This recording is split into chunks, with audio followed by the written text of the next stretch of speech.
I never expected to speak these words out loud, and for more than 3 decades I carried them like shrapnel buried too deep to remove, and for 34 years I followed orders, burned documents, and lied to my own family about where I had been during the Cold War and what I had done in the shadows. And my name is Samuel Brooks, a former United States Army intelligence officer assigned to a Central Intelligence Agency controlled black site between 1952 and 1958. And I was not meant to survive with the memories intact, let alone tell them, and the reason I am speaking now is not because I seek forgiveness or absolution, but because the same thing we uncovered in those underground rooms is happening again under different names and different seals, and the public has never been told what truly happens when you push the human mind past its breaking point, because sometimes something pushes back, and I was there when it first happened, and I watched it unfold, and I recorded it, and I tried to convince myself it was science or necessity or war, but it was none of those things. It was something far older and far more dangerous, and I am 93 years old now. And nearly everyone who could punish me is dead, and the programs I worked under have been denied, acknowledged, and buried again beneath layers of classification. But I kept cop, as I kept everything hidden for decades, waiting for the moment when silence became more dangerous than truth, and that moment is now, because what we did between 1952 and 1958 did not end. It only went underground, and it began in April 1952. 3 months after I was transferred from Fort Meade to a place we called Site 7, a location that did not exist on any map and never would. And on the surface, it looked like nothing more than an agricultural research station, farmland, grain silos, tractors moving through fields, and nobody questioned the trucks that arrived at night or the personnel who entered through a maintenance shed and vanished because beneath that shed were 6 levels of reinforced concrete descending into a complex built to house one of the most secret programs in the history of American intelligence. And the cover was perfect because nobody expects horror beneath wheat fields, and by the time I arrived, Project BLUEBIRD had already been running for 2 years, authorized in 1950 by CIA Director Roscoe Hillenkoetter, in response to reports that Soviet and Chinese interrogators were using drug-based methods on American prisoners during the Korean War, and the official objective was defensive, to understand enemy interrogation techniques so we could train our people to resist them. But by 1952, that justification had already rotted from the inside, because we were no longer studying resistance, we were developing ways to break anyone regardless of training or willpower, and my role was listed as protocol observer, but in practice, I documented interrogation sessions and forced security procedures, and ensured that what we did stayed within what we told ourselves were acceptable limits. And the man in charge was Dr. Elias Crow, a behavioral psychologist who had worked for the Office of Strategic Services during the Second World War, and he was 47 when I met him, thin, intense, and unblinking, with eyes that looked through people rather than at them. And he treated interrogation like chemistry, something that could be optimized and refined and stripped of humanity. And the first briefing I attended explained his philosophy with terrifying clarity as he stood in a small conference room addressing 6 of us, all holding clearances that required presidential authorization. And he said the human mind has defenses, cultural conditioning, moral frameworks, self-preservation instincts, and these create barriers. Information extraction and traditional interrogation relies on physical discomfort or psychological pressure to overcome them, but certain pharmaceutical compounds can temporarily disable those defenses, creating windows of vulnerability where subjects become suggestible, compliant, and most importantly, truthful beyond their conscious control. And he spoke with calm precision as he showed slides filled with chemical formulas I could not understand, and explained that they were testing combinations of sodium pentothal mescaline and experimental compounds identified only by numbers, and the goal was maximum compliance with minimum permanent damage. And he admitted some subjects experienced amnesia or disorientation, and a few showed extreme reactions, but those were statistically negligible. And when I asked what extreme meant, he told me psychotic breaks, paranoid delusions, and in rare cases persistent hallucinations, and he assured us these outcomes were monitored and adjusted for, and that everything we were doing would save American lives. And for a while that justification worked, until August 14, 1952, when Subject 17 arrived, and I was never given his Real name because none of us were, and he was described only as a male between 25 and 30 brought in under circumstances above my clearance, which meant anything from foreign agent to American citizen who had said the wrong thing, and I first saw him in interrogation room, see a concrete box. 10 by 12 feet painted institutional gray with a metal chair bolted to the floor, harsh fluorescent lighting and recording equipment mounted in the corners, and the temperature was kept deliberately cold to create discomfort without injury, and subject 17 sat restrained, but alert, exhausted, but defiant, wearing the plain gray clothing we gave all subjects, and when he looked at me I saw resignation, not fear, as if he already knew the outcome was fixed.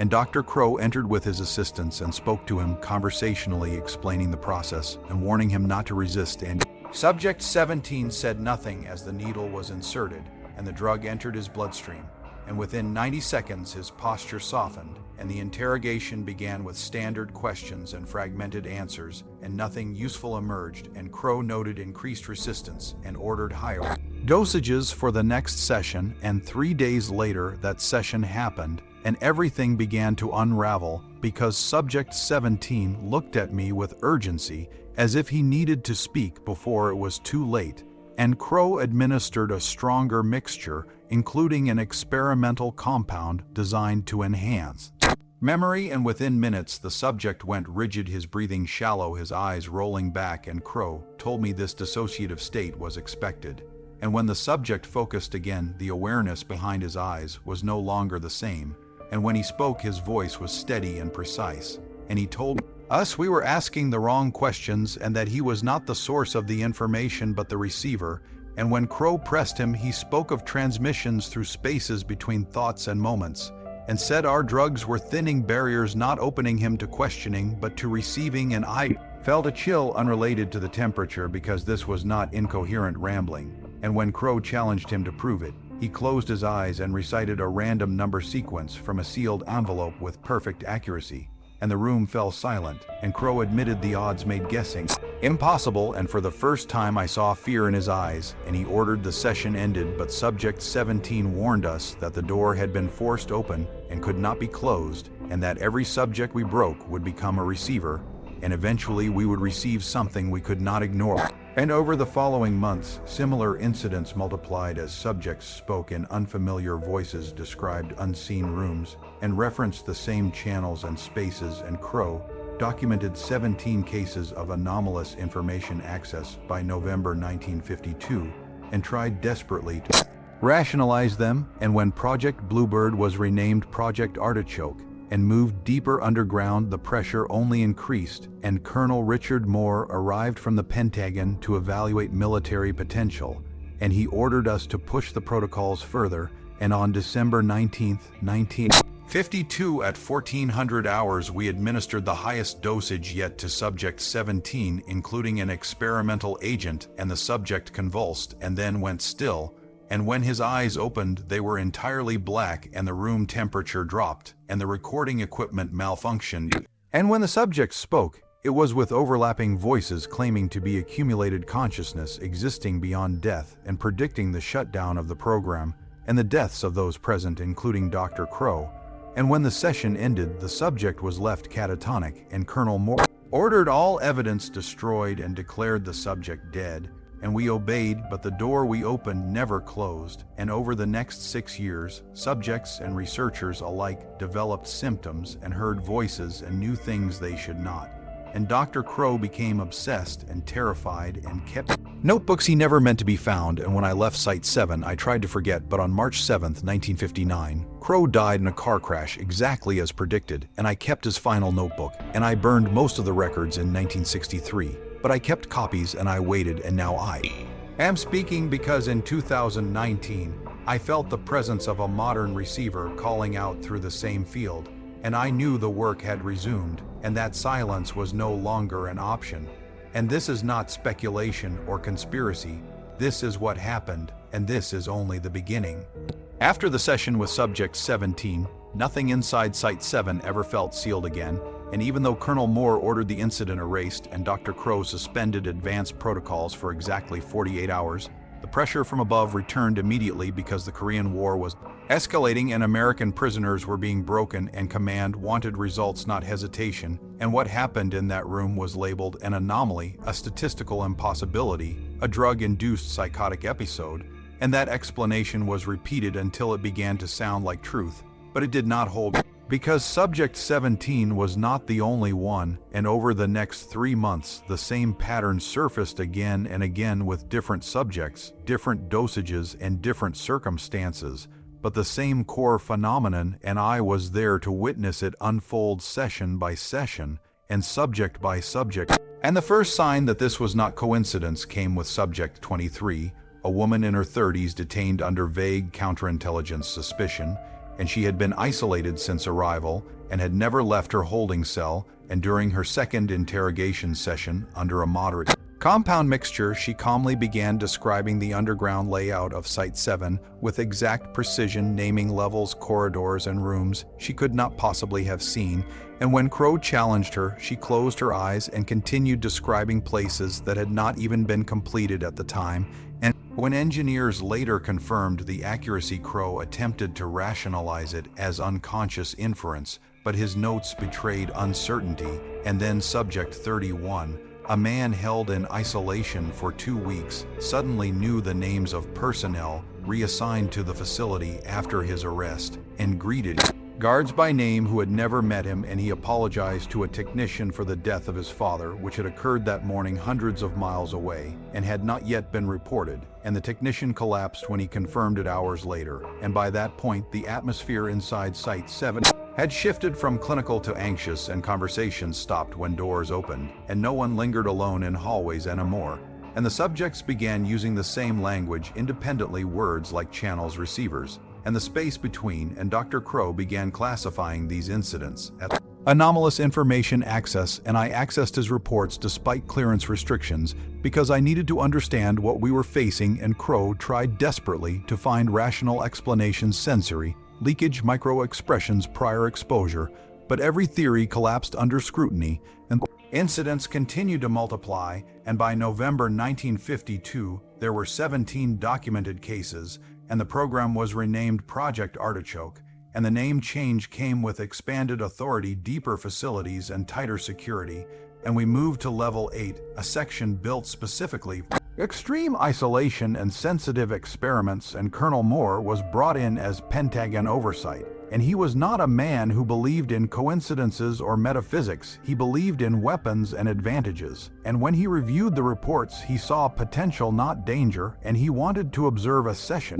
himself, and he chose Subject 17. And Crow objected, citing unpredictability and medical risk, but Moore overruled him with direct authorization. And on December 19, 1952, at 1400 hours, we administered the most aggressive combination, yet including a new compound, designated only as Agent X, designed to maximize dissociation while maintaining consciousness, and Subject 17 convulsed violently and then went still, and when his eyes opened, they were completely black, not just the pupils, but the entire visible surface, and the temperature dropped rapidly, and recording equipment malfunctioned, and audio interference filled the room with overlapping noise, and when he spoke, it was not with one voice, but many layered together, claiming to be accumulated consciousness, existing beyond death. And they spoke of the future of the program, the destruction of records, and the deaths of those present, and when they addressed me by name and predicted I would keep the records and speak decades later, I felt something look through me into every moment of my life simultaneously, and when the voices stopped, the subject collapsed into catatonia, and Colonel Moore ordered the session erased and declared the subject dead, and we obeyed, but the damage was done because whatever had been opened did not close, and over the following years the program continued under reduced protocols, but the after effects appeared anyway, sometimes weeks or months later, and Subject 23 was released after being deemed low risk, and she returned to civilian life and married and had a child. And then in 1955, her husband reported she began speaking in her sleep, not incoherently, but holding detailed conversations in languages she did not know and predicting accidents, deaths, and closures with disturbing accuracy, and she eventually institutionalized herself, begging doctors to silence the voices, and Subject 31 was found dead in 1956, in what was ruled a suicide, but I reviewed the scene and found inconsistencies, and he left behind a 17-page note describing a network connecting all consciousness and claiming he could no longer distinguish his own thoughts from others, and the note ended with a plea to escape the noise. And by 1958, 11 former subjects were dead or institutionalized with identical symptoms, and 3 researchers, including Crow primary assistant, developed similar effects despite never being subjects. And Crow became increasingly obsessed, filling notebooks with theories about collective consciousness and quantum fields. And he confided in me that he believed we had stumbled onto something fundamental and dangerous, and there was one incident he never officially documented because it terrified him too deeply, and it involved Subject 52, a man in his early 40s detained on circumstantial suspicion, and he underwent 3 standard sessions and was preparing for transfer when he requested a private meeting with Crow, and I was present taking notes, and Subject 52 described a door in his mind left ajar by the drugs allowing him to hear and know things, and he warned us that others existed, hundreds or thousands, whose barriers had dissolved through trauma near death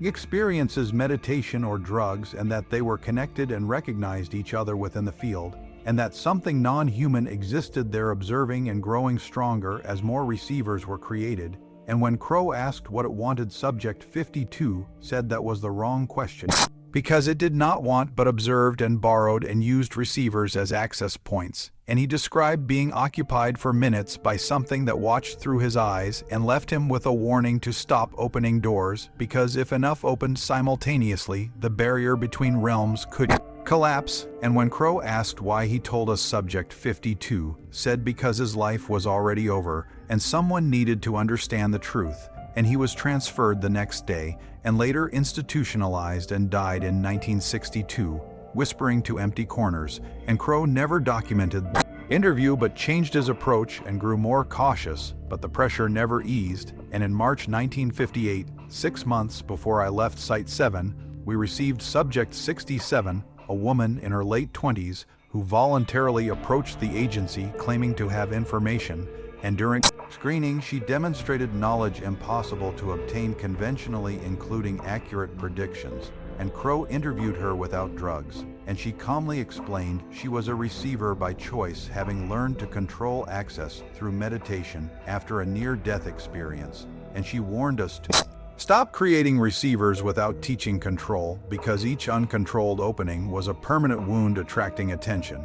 And when Crow asked why we should believe her, she offered to show him, and against my advice he agreed. And 3 days later, in a session documented only in handwritten notes, Crow became a temporary receiver guided by Subject 67, and when he emerged he looked aged and shaken and handed me a sealed envelope to open only if he died. And years later, I read his account describing a vast field of interconnected minds and non-human intelligences observing and using receivers as anchors, and he concluded we were terraforming consciousness, preparing the way for something else. And Crow tried to stop the program, but was dismissed and reassigned, and Subject 67 disappeared from records entirely, and I was transferred out in September 1958. And tried to forget, but on March 7, 1959, Crow died in a car crash exactly as predicted, and his final notebook entry said they had decided he knew too much, and I kept the records and burned the rest and waited. And in 2019, I felt a modern receiver calling through the field and knew the work had resumed, and that silence was no longer possible. And this is not speculation, it is memory. And this is only the second layer of what we uncovered. After I was transferred out of Site 7 in September 1958, the world above ground felt unreal, as if I had surfaced from a pressure depth. My mind had not fully adapted to leaving, and I was officially promoted, reassigned to conventional intelligence analysis. But in truth I was removed because I had seen too much and knew too many names and patterns. And for the next 5 years I sat behind desks reading intercepted communications and writing reports that felt hollow compared to what I had witnessed. And I tried to convince myself that what happened underground had been isolated convergence of stress, drugs, and coincidence, but that illusion did not survive contact with time, because the consequences of Project Artichoke did not remain contained within concrete walls and classified files. They followed the subjects into the world, and they followed the researchers and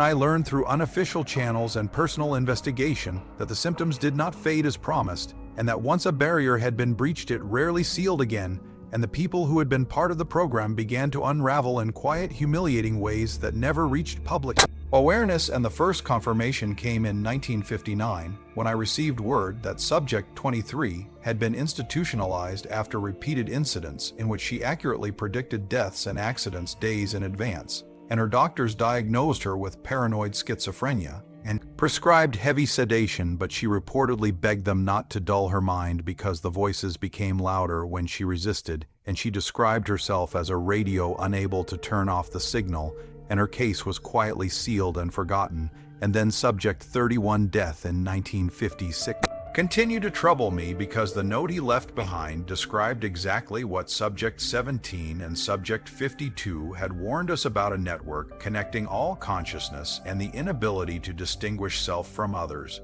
And when I compared his writing to Crow notebooks, the language overlapped too closely to dismiss. And by the early 1960s, I had identified 11 former subjects, either dead or permanently institutionalized, all with identical symptom patterns. And more troubling still, 3 researchers, including Crow primary assistant, had begun experiencing similar phenomena despite never having been subjects themselves, which suggested proximity alone might have been enough. And Crow himself deteriorated rapidly after his reassignment, and though he was officially analyzing foreign intelligence, his private notes became increasingly frantic and theoretical. And when he died on March 7, 1959, in a single vehicle crash, his final entry stated plainly that he had been told to destroy his private research and that refusal would have consequences, and the official investigation found nothing suspicious, but the timing matched the prediction made years earlier by Subject 17, and that coincidence alone kept me awake for months. And in 1963, Project Artichoke was officially terminated, and its records ordered destroyed pursuant to national security protocols, and I was assigned to the destruction team tasked with incinerating documents, erasing tapes, and ensuring no trace of the program remained. And I watched thousands of pages burn, watched videotape melt, watched the official record of human experimentation turn to ash. And I did my job thoroughly, but not completely, because I kept copies, session transcripts, audio recordings, and Crow handwritten notes hidden in locations I knew would never be searched. And I told myself at the time that I was preserving history, but the truth is I was preserving a warning. And I waited through the church committee hearings in the 1970s when the public learned about MK Ultra and related programs, and I listened as officials admitted to some experiments, while denying others, and historians tried to piece together fragments without realizing the most dangerous discovery had been buried deeper than any congressional subpoena could reach.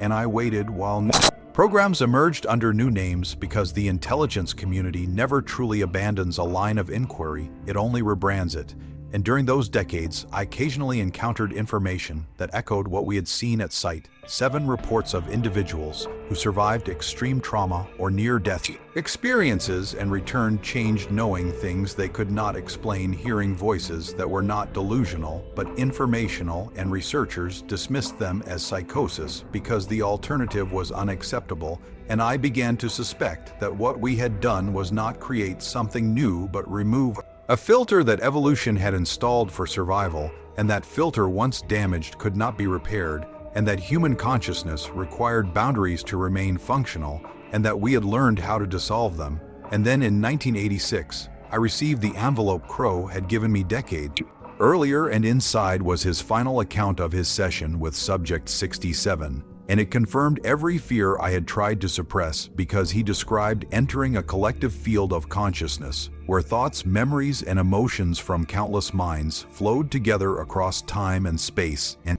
he sensed non-human intelligences observing him and using receivers as anchor points. And he concluded that we were terraforming consciousness, preparing it for something else to arrive. And reading those words decades later, I felt the same chill I had felt in Interrogation Room C, and I sealed the documents again and continued waiting, because I did not yet know when to speak. And years passed, and technology advanced, and neuroscience began mapping the brain with increasing precision, but consciousness itself remained elusive, and researchers began experimenting with new compounds, new stimulation techniques, new methods of inducing dissociation and altered states. and I recognized the patterns immediately because the language had changed, but the intent had not. And then in 2019, when I was 88 years old living quietly in a retirement community in Florida, I experienced something that ended my waiting, and it happened one night without warning while I was asleep, and I became aware of my body in bed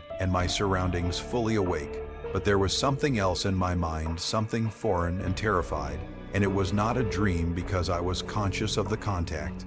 The presence was that of a young woman, a modern receiver whose barriers had been dissolved by contemporary research, and she was calling out through the same field we had accessed decades earlier, seeking anyone who might understand what was happening to her. And because I had spent years near that work, because I had been present for hundreds of sessions where minds were forced open,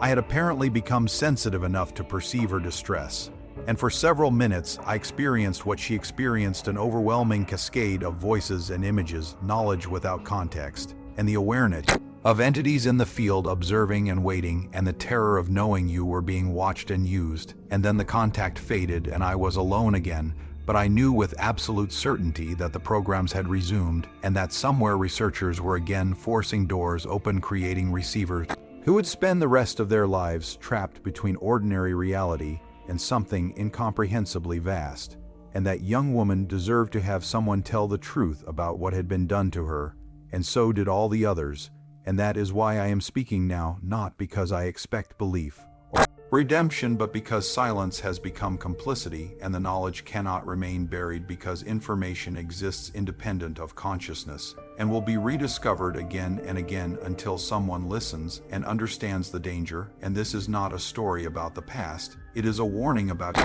the present and the future, because the door was opened once and it never truly closed, and every new receiver brings whatever is waiting on the other side one step closer to crossing over. I spent many years trying to understand what we had actually done at Site 7, because it was not enough to say we broke people or destroyed lives, because those were consequences, not causes. And what haunted me was the realization that we had altered something fundamental and irreversible. And the more distance I gained from the events, the clearer the pattern became, and that pattern was not military or political, but biological and evolutionary, because human consciousness is not designed to be open, and that fact is not a flaw but a survival mechanism. And everything we did under Project Artichoke worked by stripping away that protection. And when I began reviewing the material I had saved with the benefit of decades of hindsight, I noticed something we had completely missed at the time, and that was that none of the subjects who developed receiver symptoms were mentally unstable before their detention, and none had histories of psychosis or delusion, and many were intelligent, disciplined, and psychologically resilient. And yet after exposure, they all described the same experience independently and without contact with one another, and they all used similar metaphors: doors, channels, signals, pressure, noise, and crowding. And when people who have never met describe the same internal architecture, it suggests an external structure and not a fantasy. And the more I read Crow notebooks, the more obvious it became that we had not invented a technique, but discovered an exploit. And that exploit existed because the human mind sits at the boundary between isolation and connection, and the barrier that keeps consciousness localized is delicate and chemical and electrical and psychological. And once disrupted, it does not behave predictably. And Crow understood this near the end, and that understanding terrified him because it meant the barrier was not cultural or learned but biological and ancient, and it had evolved for a reason. And when we forced it open, we did not gain control, we lost it. And what frightened me most was that the subjects did not become more deceptive or more compliant, they became overwhelmed, and that is the opposite of what an interrogation tool should produce. And yet command continued pushing, because the early results looked like success on paper, because subjects answered questions they should not have been able to answer and predicted events that later proved accurate. And that kind of outcome is intoxicating to intelligence agencies because it promises omniscience and the ability to bypass uncertainty and doubt. And when those predictions came true, they were logged as validation rather than warnings, and the failures were blamed on mental weakness or instability rather than the method itself. And that same pattern exists today because institutions do not abandon methods that appear to work. They only hide the damage, and what we never admitted was that the information we were receiving was not targeted or filtered, and once a subject became permeable, they did not receive answers to specific questions, they received everything, and the human brain cannot process everything without losing coherence. And that is why subjects deteriorated, because consciousness requires selection and exclusion, and when you remove the filter, signal becomes noise and identity dissolves, and that dissolution is not peaceful, it is terrifying. And Crow wrote that identity is the compression algorithm of consciousness, and without compression, the mind collapses under infinite data. And reading that line decades later, I realized he was right, and we had violated a principle as fundamental as gravity. And then there were the entities, and even now writing this I hesitate because the word implies intention and agency. And I am not certain those apply, but what the subjects described were consistent across years and individuals and methods, and they all sensed presences that were not human, that existed as patterns rather than bodies, and those patterns behaved like observers and parasites and anchors. And the receivers described being borrowed, used as sensory windows, and most disturbing of all, they described that the presences were becoming more frequent and more focused as the number of receivers increased, and Crow final notes described this as an ecological process rather than an invasion, because when you alter an environment, new organisms exploit it, and the field of consciousness once punctured becomes habitable. And that idea kept me awake because it suggested that our actions were not isolated but cumulative, and that every experiment, every forced dissociation, every induced breakdown added another opening, and the field responded accordingly. And when Subject 67 described learning control through meditation, it suggested that the barrier could be opened safely, but only with training and intention, and even then, temporarily. And Crow experience confirmed that because his exposure was brief and guided, and he returned shaken but intact, whereas the subjects were torn open without preparation and left exposed permanently. And that difference mattered, and yet command did not care, because training requires time and ethics and cannot be weaponized easily, whereas force is efficient and scalable, and that is why they chose force. And when Crow attempted to explain this to Colonel Moore, he was dismissed as over-identified with subjects and suffering from research fatigue. And that dismissal is standard because acknowledging the truth would require dismantling the entire premise of interrogation science, and accepting that some information is not meant to be accessed, and that is unacceptable to organizations built on control and extraction. And I began to see Project Artichoke not as a rogue program, but as an inevitability, because once you discover a lever, you will pull it regardless of consequences, and the lever we found was the permeability of consciousness, and that lever still exists. And modern research continues to pull it under different names, using advanced imaging stimulation, psychedelics, and isolation protocols, and they justify it as therapy or exploration or enhancement,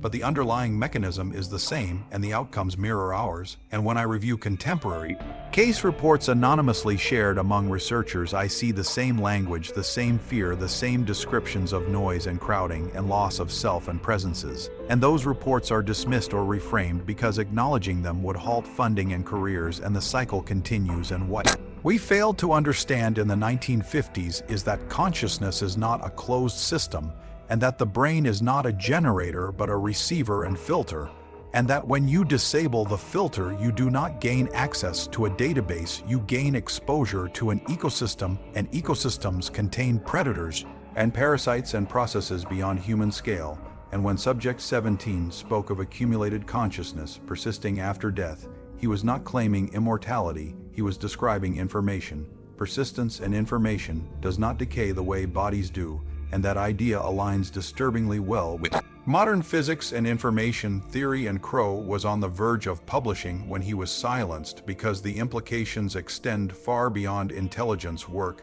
They challenge the nature of self and death and individuality, and that kind of challenge destabilizes societies and governments and belief systems. And so it was buried, and I helped bury it, and that guilt has followed me longer than any nightmare, because I knew even then that burning documents does not erase discoveries, and that future researchers would rediscover the same phenomenon without the benefit of our warnings and repeat the same mistakes. And that is exactly what is happening now. And when I felt the presence of the modern receiver in 2019, I understood that the field itself remembers, and that once you have been close to it, you leave an imprint, and that imprint can be accessed. And that is why I could hear her, and that is why others like me may be hearing similar calls and not understanding them and dismissing them as imagination or aging. And what frightens me is that the number of receivers appears to be increasing and not decreasing, and that suggests a threshold, and ecosystems respond. Thresholds with phase changes, and Crow warned that if enough openings exist simultaneously, the barrier could fail entirely. And at the time that sounded abstract, but now with modern global research networks and widespread experimentation, the scale is unprecedented, and the barrier may already be weakening. And I do not know what failure looks like in practical terms, but based on subject reports, it would involve a collapse of individuality and an influx of non-human informational structures into human cognition, and perhaps physical manifestation, and that may sound like speculation. Everything we witnessed began as speculation until it happened, and every warning was dismissed until it was validated. And I have learned to respect patterns even when they challenge reason, and the pattern here is clear and escalating. And this section of my account is the hardest to write because it moves beyond memory into understanding, and understanding carries responsibility. And I know that once these words are read, some will dismiss them as fantasy, and others will attempt to replicate the conditions out of curiosity. And that terrifies me, because curiosity is what opened the door the first time, and curiosity without restraint is how species destroy themselves.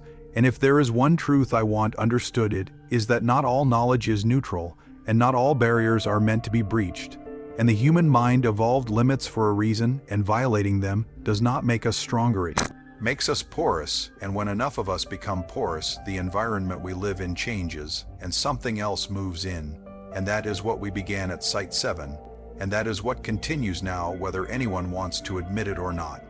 The longer I lived with what we had uncovered, the more I realized that the true horror of Project Artichoke was not the suffering we inflicted in those rooms, but the quiet ripple that spread outward long after the doors were sealed and the files were burned, because the subjects did not simply disappear into institutions or graves. They carried the breach with them into the world, and the world was not prepared for it, and neither were we. And after I left Site 7, I began noticing patterns in unrelated intelligence reports that should not have concerned me, but did, because language echoed what I had already heard underground. And these were reports of civilians with no intelligence background who survived plane crashes, battlefield trauma, medical emergencies, and returned changed, not confused, not delusional, but altered in ways clinicians struggled to describe. And they spoke of sudden knowledge, unbidden insight, and awareness of events before they occurred. And these cases were dismissed as coincidence or survivor psychology, but the similarities were too precise,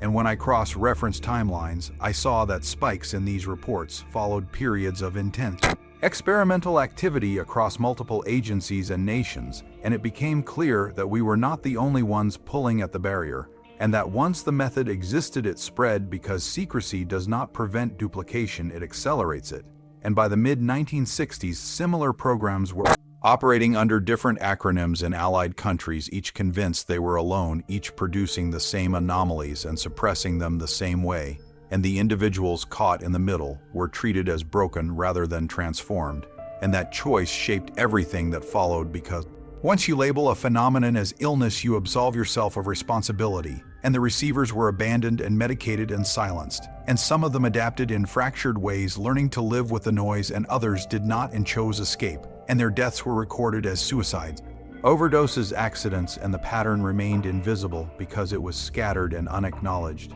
And I carried the knowledge quietly through decades of normal life, raising a family, attending barbecues, and pretending that the world was solid when I knew it was thin. And I never told my wife truth because I did not want to seed fear in someone who had done nothing to deserve it. And I told my children I worked logistics, and they believed me, and I let them, because some truths do not protect, they infect. And yet I also knew that silence allowed repetition, and I wrestled with that contradiction until it hollowed me out. And what finally shifted my understanding was a series of unofficial interviews I conducted in the late 1970s, after leaving government service, when I had more freedom to ask questions without drawing attention, and I sought out former subjects had survived long enough to speak, and not all were willing because many had been trained to distrust authority and feared retribution even decades later, but a few agreed, and what they told me still echoes in my sleep. And one man who had been detained briefly and released described the world louder afterward, not audibly but cognitively, as if every thought carried an echo. And he said the worst part was not the voices but the loss of privacy, because his mind was no longer his alone, and he felt observed constantly. And another woman described moments where she would lose time and later realize she had done things she did not remember choosing, and she believed something else had borrowed her body briefly to interact with the physical world, and she did not describe it as possession but as shared occupancy, and she said the presence was curious, not malicious, but indifferent to her fear. And when I asked how she coped, she said she learned not to resist because resistance drew attention, and that answer chilled me because it implied adaptation on the terms of the invader. And another former subject said he could sense others like him in crowds, not by sight, but by resonance, and that they avoided each other instinctively because proximity intensified the signal, and that description matched what Subject 52 had warned us about decades earlier. And I began to see the receivers as a dispersed population connected by something like an ecosystem rather than a network. And ecosystems behave according to rules independent of intention, and that realization reframed everything because it meant there was no central intelligence directing events, no conspiracy coordinating outcomes, just a process unfolding because conditions allowed it. And that is far more dangerous because you cannot negotiate with a process and you cannot assassinate it. And the more receivers existed, the more stable the process became, and the field adapted and grew richer and more complex. And the non-human intelligences described by the subjects did not need to be malevolent to be destructive because their existence alone altered the environment. And when Crow wrote that we were terraforming consciousness, he was not using meta, for he was describing a literal alteration of habitat, and habitats fill, and what fills them is not chosen by those who open the space, and that is why I believe Crow was silenced, because his conclusion threatened not just a program, but an entire world view. And if human consciousness is not sovereign, if it is porous and connected and influenced by entities that exist beyond physical reality,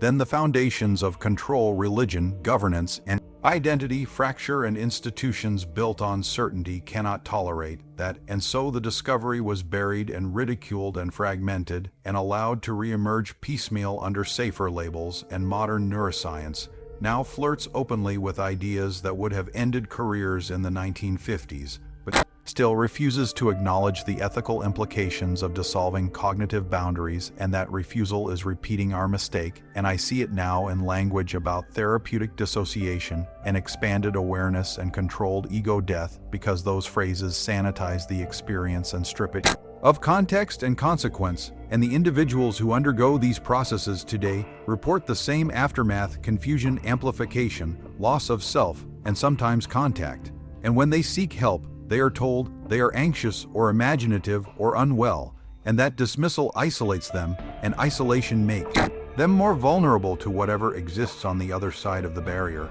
And that vulnerability is the final cruelty, because it leaves them alone with something they do not understand and cannot escape. And when I think back to Subject 17, sitting in that chair, resigned but lucid, I realize now that his resignation may not have been fear of us, but recognition of inevitability, because he may have already sensed the field and known that once the door opened it would never fully close, and that awareness would have been unbearable. And yet he endured it long enough to warn us, and we ignored him and continued, and the same pattern repeats now, because warnings are inconvenient and uncertainty is threatening. And power seeks certainty even when certainty is illusion. And I have come to believe that the barrier between individual consciousness and the field is not absolute but dynamic and maintained through balance. And when you force it open, you destabilize that balance, and the consequences cascade unpredictably. And that is why some subjects deteriorated immediately while others functioned for years before collapsing. And that variability misled researchers into thinking the method was safe when it was not, because delayed failure is still failure, and the true cost of Artichoke was not visible in session reports, but in lives lived afterward in quiet suffering and fragmented identity. And I carry their voices with me because they trusted me with their stories and asked me to tell someone, and I did not because I was afraid, and I justified that fear as prudence. And now time has narrowed my options, and speaking is the only action left. And this section of my testimony exists to make one thing clear, that what we did not end when the program ended. It continues in every life touched by the breach, and every new receiver created adds to a process that no one controls. And if there is still time to stop it, that time will not be found through secrecy or denial, but through understanding, restraint, and the courage to accept that some doors once opened cannot be closed, but future ones can remain shut if we choose to stop forcing them, and that choice has not yet been made. As the years narrowed around me and age stripped away the distractions of career and routine, the weight of what I had witnessed pressed harder, because memory does not fade evenly. It sharpens the moments that were never resolved, and I found myself returning again and again to the final years of Project Artichoke, not as they appeared on paper, but as they felt to those of us inside, because by the end there was no illusion left among the staff that we were engaged in ordinary research, and even those who never fully accepted the implications sensed that something had gone profoundly wrong, and the facility itself seemed to reflect that unease, with lights flickering without cause, equipment failing unpredictably, and a constant sense of pressure that had nothing to do with depth or confinement. And people stopped volunteering for observation duty because being near the subjects for extended periods produced headaches, disorientation, and a feeling of being watched, and Crow noted these effects privately, but refused to classify them officially because doing so would have triggered reviews he knew would shut the program down before he could understand it. And in that decision, I see now the same fatal curiosity that drove all of us, because we wanted answers more than safety. And even after Crow removal and death, the program continued in reduced form, because institutions do not abandon momentum, they redirect it. And the focus shifted from exploration to containment and damage control, and the goal became minimizing visible breakdown rather than preventing breach, and that approach satisfied command because it reduced immediate casualties while allowing research to continue. And I was no longer present by then, but I remained connected through correspondence and informal channels. And what I learned disturbed me deeply, because the later subjects were treated less as sources and more as liabilities. And when they began to exhibit receiver symptoms, they were transferred quietly to medical facilities under false diagnoses and placed on experimental medications designed to blunt cognition and emotion. And those drugs did not close the door, they dulled the awareness of what passed through it. And that dulled state was considered success, because a quiet subject is easier to manage than an articulate one, and the ethical implications of that choice haunted me, because it meant we had moved from accidental harm to intentional suppression, and the people affected were never informed of what had been done to them, or why their minds no longer behaved normally, and they died believing themselves broken. And that lie is perhaps the greatest cruelty, because it robbed them of context and dignity and understanding. And when I think of Subject 52 standing in that interview room, warning us with clarity and resignation, I realize now that he was offering us a chance to choose differently. And we refused, because choosing differently would have required humility and restraint, and those qualities are not rewarded in intelligence culture. And over the decades since, I have seen the same pattern repeat in other domains, where early warnings are dismissed because they threaten progress and careers, and only after damage accumulates do institutions acknowledge harm, and even then, only partially. And the difference here is scale, because consciousness is not localized and damage to it does not remain contained. And the receivers described sensing each other across distance and time, and that implies a network effect where each new breach strengthens the overall signal, and that kind of scaling is exponential rather than linear, and once it passes a threshold, reversal becomes impossible. And Crow warned of that threshold, but we did not know how close we were or are, and that uncertainty is what keeps me awake now, because modern research operates at a scale and speed we could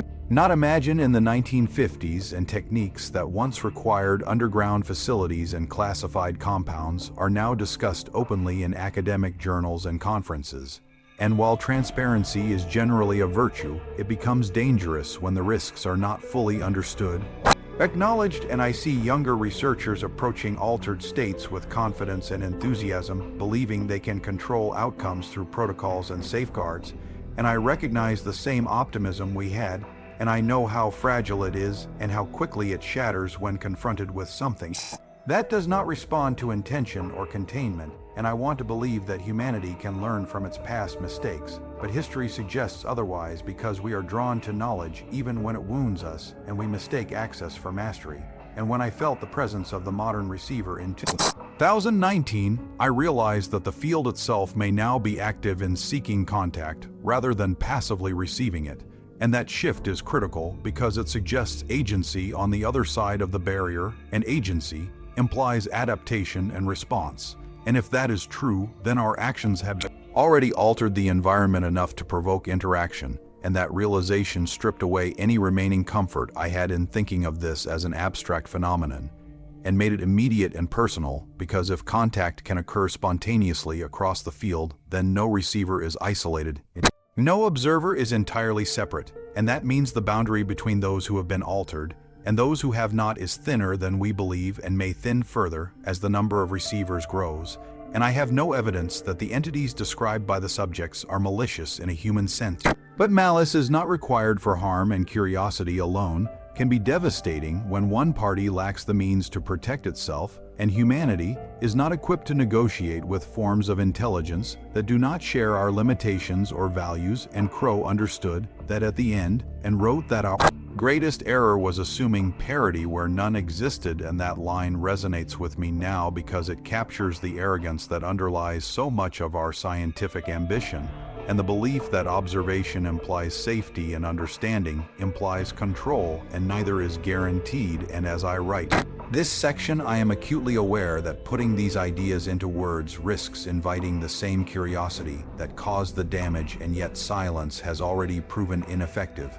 because the work continues regardless of whether the truth is spoken. And so my hope rests on a narrow possibility that awareness may foster restraint in at least some who read this, and that some future decision maker might hesitate long enough to prevent another door from being forced open. And I know that hope may be naive, but it is all that remains to me, because I cannot undo what was done, and I cannot reach receivers who are already lost, and I cannot confront the entities that may be watching and waiting, but I can bear witness, and testimony is a form of resistance against erasure and denial. And if enough people understand that consciousness is not merely a private interior space, but a shared environment with vulnerabilities and thresholds, then perhaps we will treat it with the caution it deserves and stop mistaking damage for discovery and progress for wisdom. And that is why this section exists, to make clear that the danger did not end with Project Artichoke, and it does not reside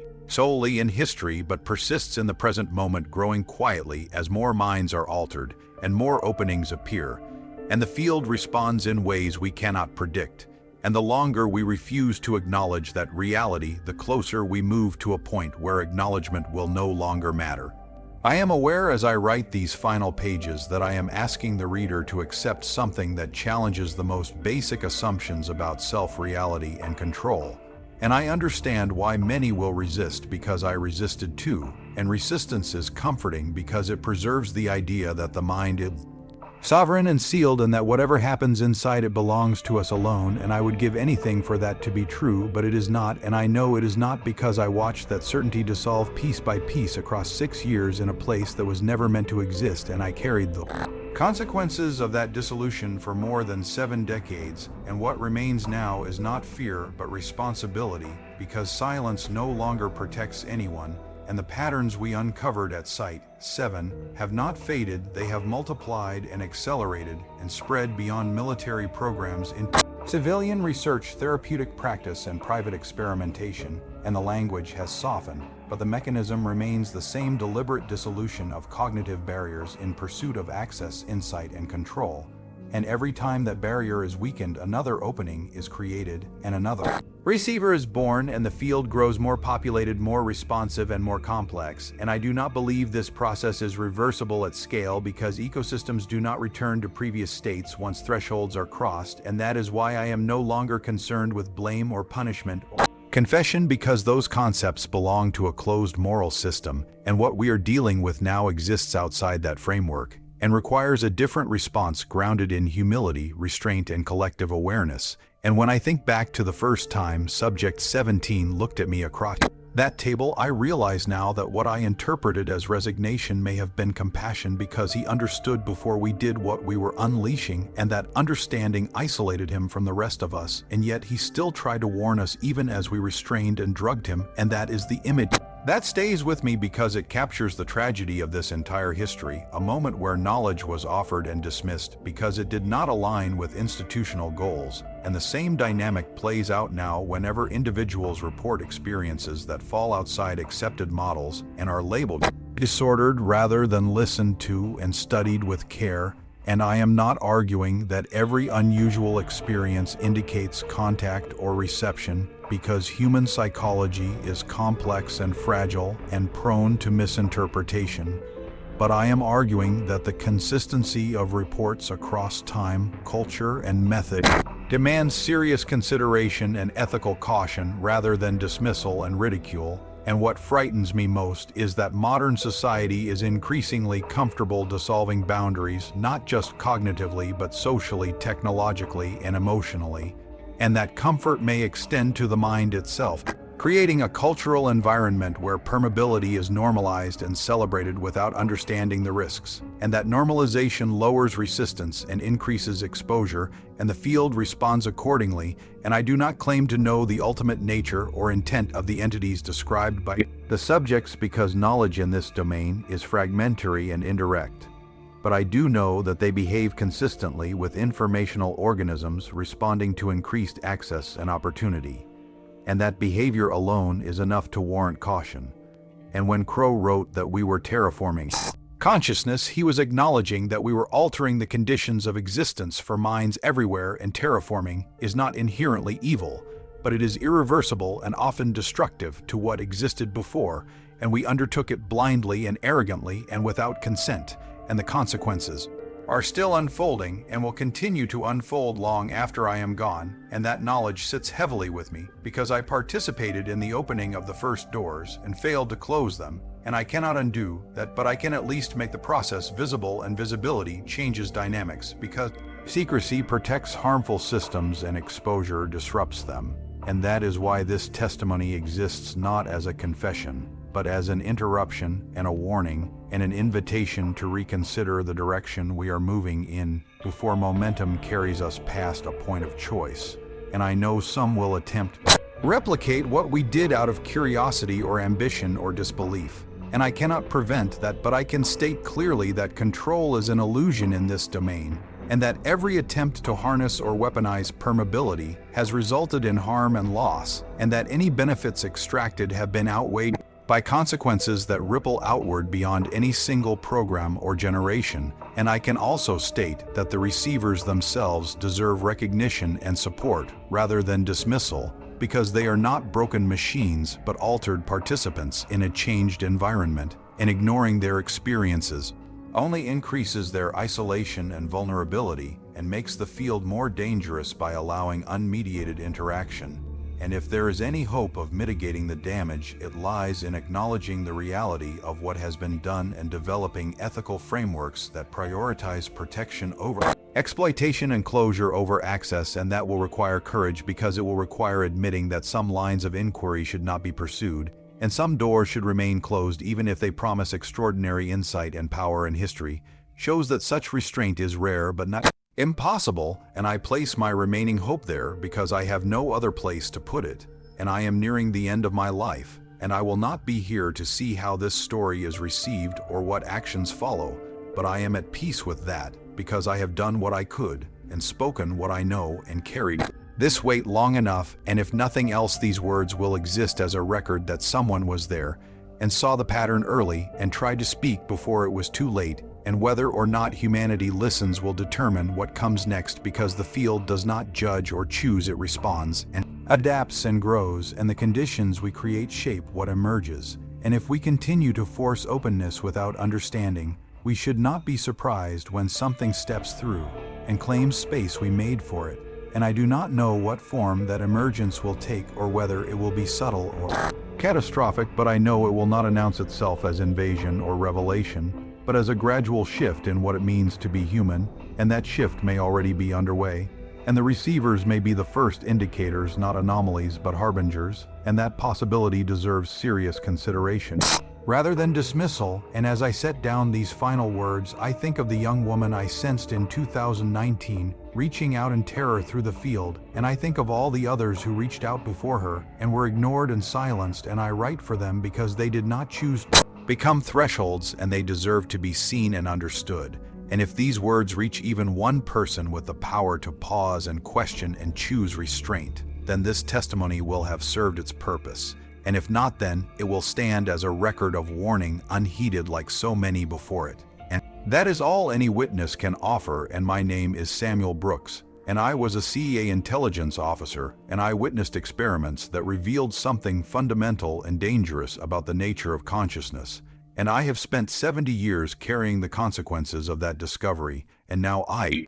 release it because the truth does not belong to me or to any agency or institution. It belongs to everyone affected by it, and that is all of us, whether we realize it yet or not. If this account unsettles you, then it should, because it was never meant to comfort, and what was uncovered in those underground rooms was not buried by time, only hidden, and it is resurfacing now through new research, new methods, and new victims, and the choice ahead is simple, but not easy. Either we continue forcing open the mind in pursuit of control and knowledge we do not fully understand, or we stop and acknowledge that some boundaries exist for a reason, and once they are gone, they cannot be restored. And this testimony is not a story from the past, it is a warning for the present, because the door has already been opened, and every moment we pretend it has not brings whatever waits on the other side one step closer to crossing through.